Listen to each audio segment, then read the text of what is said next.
সবুজে সাজাই বাংলাদেশ স্লোগানে গাইবান্ধায় বৃক্ষরোপণ কর্মসূচি করেছে প্রকৃতি ও জীবন ক্লাব।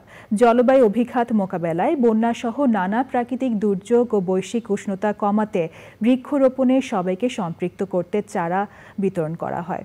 কর্মসূচি প্রশংসা করে বিশিষ্টজনেরা বলেছেন, শুধু রোপণই নয়, এর সঠিক পরিচর্যায়ও সবাইকে এগিয়ে আসতে হবে। ফারুক হোসেনের তথ্য ভিডিও চিত্রে সাবরিনা হাসানের রিপোর্ট। জলবায়ুর বিরূপ প্রভাব মোকাবেলায় এবছরও সারা দেশে ব্যাপক হারে বৃক্ষরোপণ করছে প্রকৃতি ও জীবন ক্লাব। কর্মসূচিতে গণসচেতনতার উপর গুরুত্বারোপ করা হয়। সবুজে সাজাই বাংলাদেশ প্রতিপাদ্যে গাইবান্ধায় প্রকৃতি ও জীবন ক্লাবের উদ্যোগে গাছের চারা রোপণ ও বিতরণ কর্মসূচি অনুষ্ঠিত হয়েছে। 2 মাস ব্যাপী এই কর্মসূচিতে শিক্ষার্থী, কৃষক এবং শ্রমিকেরা অংশগ্রহণ করেন। বন্যা প্রতিরোধে বৃক্ষরোপণের গুরুত্ব অপরিসীম। গাছের শিকড় মাটির সাথে দৃঢ়ভাবে যুক্ত থাকে, যা মাটির ক্ষয় রোধ করে এবং বৃষ্টির পানি শোষণ করে, যা বন্যার পানি দ্রুত নিষ্কাশনে সহায়ক। শিক্ষার্থীরা প্রকৃতি ও জীবন ক্লাবের এই কর্মসূচিতে অংশগ্রহণ করে পরিবেশ রক্ষার গুরুত্ব সম্পর্কে সচেতন হচ্ছে এবং গাছের যত্ন নেওয়ার প্রয়োজনীয়তা সম্পর্কে জানতে পারছে। সুতরাং আসুন সবাই মিলে আমরা হাতে হাত রেখে আমরা এই কাজটিকে এগিয়ে নিয়ে যাই। জেলা শিক্ষা প্রতিষ্ঠান ও বিভিন্ন অফিস চত্বরে বৃক্ষরোপণ ও চারা উপহার দেওয়া হয়। বৃক্ষরোপণ এবং মানুষের জীব এবং বৈচিত্র্যর সমস্ত কিছু ভারসাম্য রক্ষা করে। সবাই গাছ লাগাবে, এই গাছে আমাদের উপকার হবে।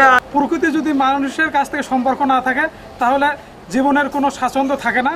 প্রাণ প্রকৃতি রক্ষায় এমন মহতী উদ্যোগকে সাধুবাদ জানিয়েছেন বিশিষ্টজনেরা। সুন্দরবন যেভাবে সাপোর্ট দেয়, আমরা যদি এইরকম করে প্রত্যেক এলাকায় সবুজের একটা করে বেষ্টনী করে তুলি, তাহলে আমরা প্রাকৃতিক দুর্যোগ থেকে রক্ষা পাবো। আমাদের বাংলাদেশে যে ধরনের পরিমাণ আমাদের বৃক্ষ থাকার কথা, সেই শতাংশ নেই। সকলেরই উচিত মিনিমাম 3টা করে গাছ যদি আমরা রোপণ করতে পারি, তাহলে কিন্তু আমরা আমাদের সেই পরিবেশের ভারসাম্য রক্ষা করতে পারবো। এটি একটি অত্যন্ত মহৎ উদ্যোগ, যেটি প্রতি বছর এই প্রকৃতি ও জীবন ক্লাব করে থাকে। যে ছাত্রছাত্রীদেরকে আজকে চারা বিতরণ করা হলো, তারা যদি সঠিক পরিচর্যার মাধ্যমে এই গাছগুলোকে টিকিয়ে রাখতে পারে, বাঁচিয়ে রাখতে পারে, তাহলে এই ছাত্রছাত্রীরা সহ আমরা সকলেই উপকৃত হব। সবুজ শ্যামল বাংলা গড়তে কার্যক্রম অব্যাহত রাখবে প্রকৃতি ও জীবন ক্লাব। আগামী দিনে গাইবান্ধা জেলায় আমরা সবুজায়ন করার জন্য আমরা আপ্রাণ চেষ্টা করব। এই কাজটি আমরা দীর্ঘদিন যাবত করে আসছি, আমাদের অত্যন্ত ভালো লাগে। গাছের অপর নাম হলো জীবন। আমরা যে অক্সিজেন গ্রহণ করি, এটা গাছ থেকেই পাই, যার কারণে আমরা চেষ্টা করতেছি গোটা গোবিন্দগঞ্জ সহ গাইবান্ধা সবুজায়ন করার জন্য। তারা এই গাছগুলো রোপণ করে যথারীতি তারা পরিচর্যা করবে, যাতে গাছগুলো বড় থাকে এবং পরিবেশ ভালো থাকে এবং ফলজ উৎপাদন হয়। জলবায়ু পরিবর্তনের বিরূপ প্রভাব মোকাবেলায় বেশি বেশি বৃক্ষরোপণের আহ্বান জানিয়েছে সংগঠনটি। বৈশ্বিক উষ্ণতা প্রতিরোধ ও বাস্তুতন্ত্র রক্ষায় ব্যাপক সবুজায়নে গুরুত্বারোপ করেছেন সংশ্লিষ্টরা।